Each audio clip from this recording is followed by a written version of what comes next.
Okay guys, welcome back again to my YouTube channel, Bryant Motorworks. Ito, may dumating sa atin na isang Pinoy 155 motopos issue. Yan o. Release tayo, ayaw. Okay. O, ayaw mag-release. Okay. Mapasok siya sa ano.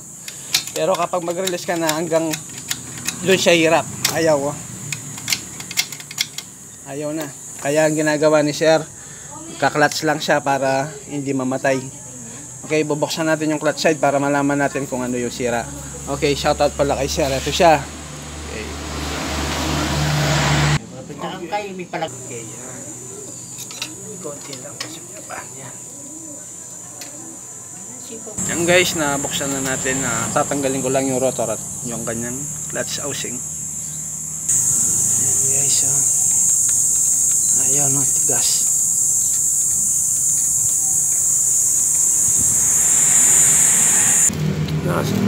Sira. Sira na guys.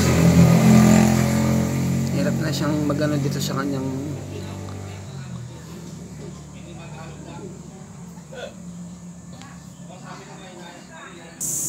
okay guys, bali ito na yung papalitan natin.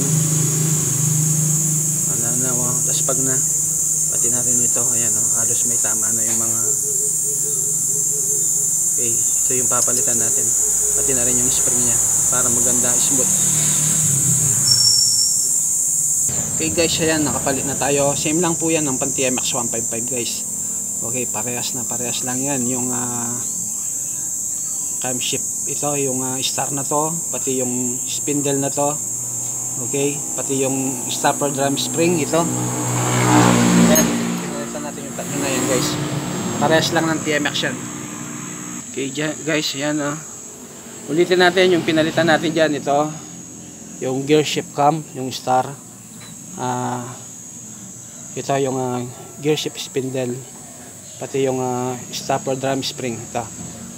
Okay, putyak ang init hindi tayo makaano, puno kasi dyan Okay guys, yan nahisulpak na natin, pati yung langis nagpalit na rin natin. Ngayon ikot tayo doon para matest natin. Okay guys, ito na nalagay ko na lahat, pati yung kanyang tambutso. Okay, neutral, primera, segunda, tercera, kwarta. Okay, dito siya nagkaka-issue dito. Pag magre-release yan, tercera, segunda, primera, neutral. Okay, isa pa. Primera, segunda, tercera, kwarta. Tercera, segunda, primera, neutral. Okay, kanina hanggang segunda lang siya. Ayaw na mag-neutral. Okay guys, hanggang dito na lamang. Shoutout sa inyo lahat. Shoutout din sa bayarin ito. Okay, bye-bye.